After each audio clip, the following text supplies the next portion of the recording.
As promised, here is our 4.1 Edpuzzle video quiz. We're starting chapter 4, polynomials. We've been on quadratics, so we're going to increase our power and go into a more general term of polynomials. So polynomial functions. Okay, I'm going to write this out, and it's going to look really confusing. It's going to look more confusing than actually the concept of a polynomial. But polynomials are in the form, so f of x for function. You could also write y. This a to the subscript of n, I should say, just is signifying the leading coefficient, and a to the n is just the variable and the exponent of our leading term. We'll talk about that. The leading coefficient is here, and the degree is going to be this exponent on the leading term. Okay, and then we just start descending. So a to the n minus 1 basically just means the coefficient of the next term as we decrease. A to the n minus 2 is just the coefficient as we go on down the line. And so we're going to put a dot, dot, dot there because we're just writing this in general. And so you would finally get to where you're down to 1, x to the first, and then last but not least, a to the 0. And we don't write x to the 0 here.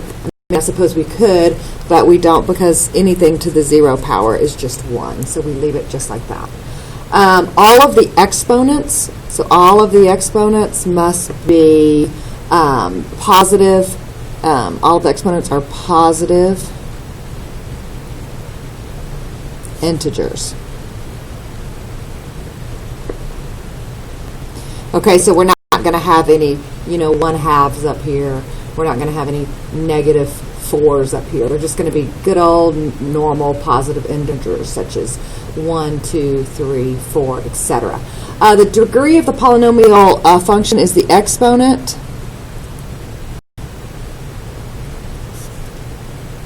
of, the highest power of x.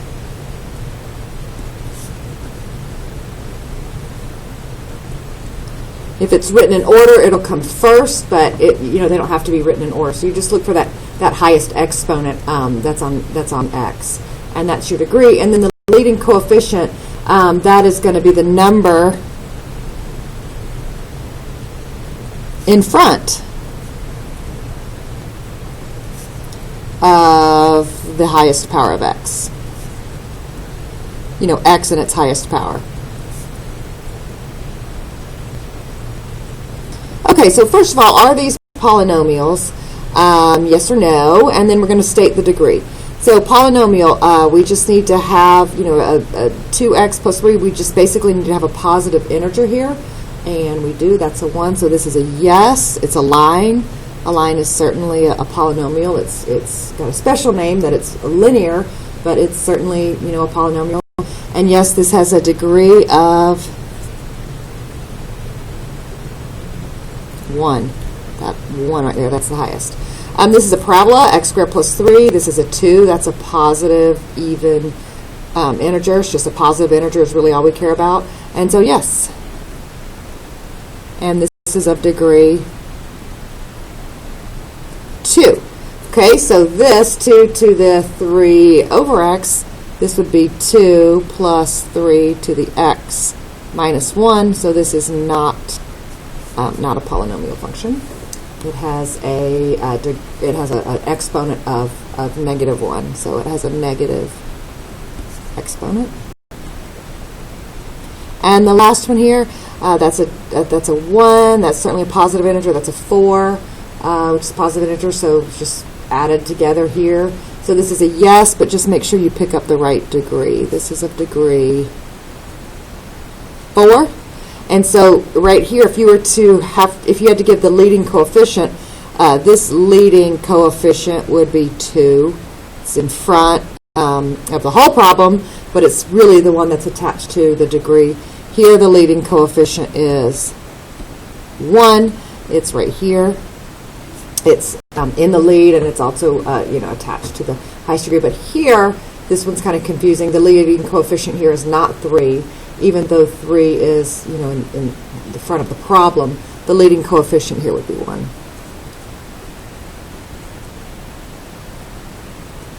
Okay, so properties of polynomial functions, just like our quadratics, our parabolas, the domain is negative infinity to infinity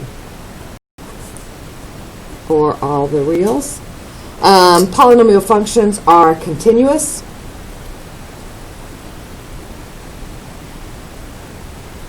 Visually, this means the graph of the polynomial function has no holes, breaks,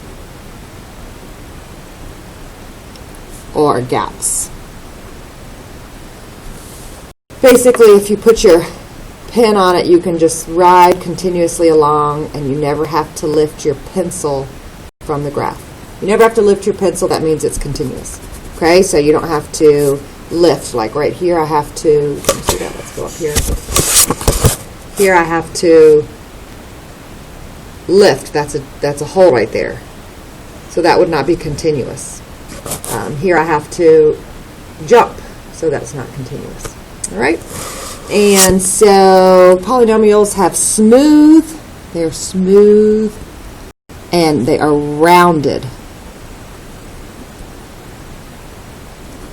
graphs. The graph of a polynomial function has no sharp corners.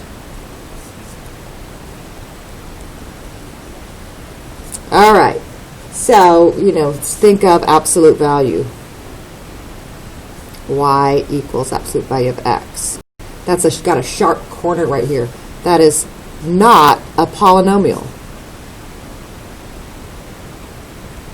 Absolute value does not look like this guy right here. It's got that, different symbol. It's not just a nice polynomial function. All right, the following graphs all represent functions. Okay, so they're all functions. They all pass that vertical line test. We can draw these lines, vertically, and we don't cross the graph twice vertically, meaning there aren't two different y values for the same x. So those all pass. So they're all functions, but are they polynomial? Are they polynomial? Analyze the graphs and determine if they are, or if they could be polynomial functions. Explain. Okay, so here the domain is all reals because we go, this is left and right. So the domain is left, right. And I'm just checking to see that we are smooth and continuous, and we are, so this is a yes. This is a polynomial function. Here, my domain, this is left and right. For the domain, you need to see that you go left and right, left and right. So that's good. We check for that. That this is a sharp corner. When you get to calculus, you'll be deciding if that's a corner or something that we call a cusp. But right now we're going to call that a sharp corner. And indeed, if I look closely, I think it might actually be a corner. But anyway, so this is a no because of that sharp corner. And then here the domain, this isn't going on to negative infinity, or meaning left. This isn't going on to positive infinity, meaning right. This is some value. So if we just called that, say, this value as, right there, that x value being A, and this one being B, this domain has a B, so this is no. Okay, and why? This is not a domain of negative infinity to infinity. Okay, so moving on to these guys here. Domain here, all the way left, all the way right, so that's good. But this has a hole right here, and we call that a hole. That's going to be a special type of discontinuity, and it's going to be called a point. That's going to be called a point discontinuity. So it's not continuous, so it's discontinuous. We call that a discontinuity. And when you see a hole, you call that a point. You can see a point has kind of been, how could we say, removed. So it's a removable discontinuity. So you might see it called point or removable. Okay, here, so my domain is all the way left, and we have to see if there's a break. There's certainly a break in the graph, but not in the domain. And then all the way right. So the domain here is good for a polynomial function. but we have this jump here, this jump, or this, you could call this a gap, jump or a gap, okay? And so that's our second type of discontinuity, and that we call jump. You actually have to, cross some. This is just one little point, but this is actually really it's an infinite amount of points between here and here. So that's called our jump discontinuity. And then our third one here is when you see this asymptote. So this domain is all the way left and right, except we have to exclude this point. Let's just say this is the line x equal to, I don't know, a. So this domain is negative infinity to a. That's an asymptote. And then back to the right of a and on to infinity. And so this is an asymptote. So that's also like having a gap there. You could think of that as gap, or you could think of that as an asymptote. And we call this one here, we call an asymptote.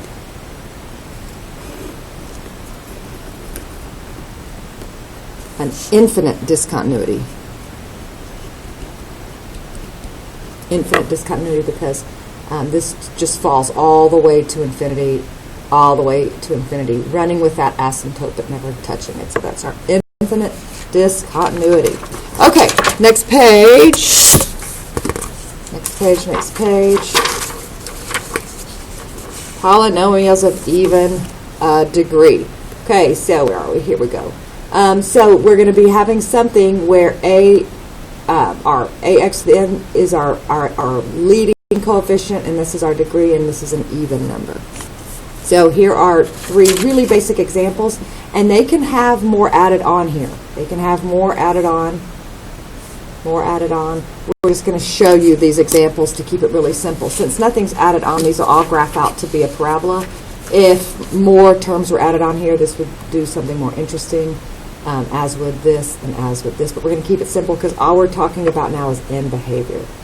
So let's start with our first one, this is a basic parabola that is stretched a little bit vertically and reflected. But so, we just want to look at end behavior. So that's going to go like that. Okay, so note that that was negative, and note that that was even. Okay, so back here we're going to do positive and even. And this is going to graph out similarly, like it almost as if it were x squared. It won't be just like it, but for our end behavior, meaning to the left and the right, this is a good enough graph for that. Same here. And then same here. Okay, so if we were, with our calculator, you would see all of this. So what we want to talk about is this end behavior. Describe the end behavior. So f of x is equal to axn. N is an even number. And a is greater than 0, so this means positive. So if you've got this even degree, and if the leading coefficient, I'm just using that language, if the leading coefficient is positive, then any graph, I don't care how complicated it is, if we add it on plus 5x to the 5th minus 3x to the 4th plus 2x cubed minus x squared plus 4x minus 7. If you add it on a string of terms here, it will still behave as this leading term behaves. So no matter how complicated, this is the end behavior in every situation if the degree is even and the leading coefficient is positive. This is calculus notation. This is the limit, and it's not really, it doesn't limit it, but it tells, like, as you go to this limit. So as this is your x value, think about x, and this is your y behavior. So this reads, like, as x goes, as we push it to the limit, maybe you could say it that way. As we push it to the limit, as we push x to the right, all the way right, what is happening to y? It's going up. So we're reading right and up here. We read this right, and we read this up. All right? So as x goes to negative infinity, as x goes left, y goes up. As x goes left, y goes up. And so that's also infinity. Okay, so it's basically up to the right, up to the left. Okay, over here, if we have an even number, but this is negative, a is negative, no matter how complex the polynomial, they will all behave as the leading term behaves. No matter what's back here, if it's a polynomial, this will take over and control end behavior as we push it to the limit. Okay, the calculus notation is read, the limit as x approaches either positive or negative infinity of f of x. So really just means as we move really far to the left or the right, the arrows are either pointing up or down. Okay, so here as we go right, read this as your x. As x goes right, what does y do? It goes down. So we write negative infinity. Here as we go left, as x goes left, that little notation underneath goes down. So this is what I like to say with evens. It's either up, up, or down, down. Up, up, or down, down. Okay, polynomials of odd degree. And so now we've got ax to the n is an odd number. If we were to sketch these, so this is going to sketch, if it's going to look very much like that. This is going to look something like that. This is going to look something like that. A little flatter, doesn't matter. Like that. What we're focusing on is the positive and the negative and the odd and the odd. Positive, negative, odd, odd. These are going to take over these leading terms no matter what's behind here and control the situation. Okay, so now we're dealing with n is odd and this is positive. And you can always compare it to this cubic, this y equals x cubed. You can even compare it to just a line, just the line y equal to x, right? X to the first is odd. You could just compare it to that straight diagonal line if you wanted to. So as we go right, read this as right, read this as left. What is happening to the right? Up. What's happening to the left? Down. This is how we write up, and this is how we write down. Okay, over here, if we have an odd degree, and this is negative, so it'll always graph something like this. You could even think of this as y equals, you could use y equals negative x in this situation to, get the end behavior. We could have used y equal to x here to get the end behavior. So in calculus terms, as we move to the right, we go down. And as we move to the left, we're up. So if you have an odd degree, you're either down up if you're positive or up down if you are leading off negative. Okay, last little bit here. We're not going to do all of 4.1 because it's too long. Here's a little summary. As x approaches positive or negative infinity, as x approaches, as x moves to the right or to the left, as x gets very large on the left or the right side of the graph, what's going to happen? A polynomial with an even degree will have ends that go in the same direction. Polynomial functions with an odd degree will have ends that go in opposite. I think I mixed these up because of my blanks, but that's okay. It doesn't matter. The only thing that is wrong is the blanks, which doesn't matter. So polynomials with an even degree will have ends that go in the same direction. Polynomial functions with an odd degree will have ends that go in opposite directions. So predict the end behavior here. Circle the term with the highest power as a hint. Circle the term with the highest power, meaning that's going to be our leading term. So we're just going to go through here and grab this. And this is what is going to control end behavior. I don't care about any of that. The graph of f of x is going to, so this one is going to behave just like your cubic, or either you could just even compare it to your good old diagonal line. You can compare it to this. It will behave just like this one. So it is going to fall on the left, go down on the left, and rise or go up on the right. Okay, so this is going to be down to the left, up to the right. Down to the left. This is left because it's positive infinity.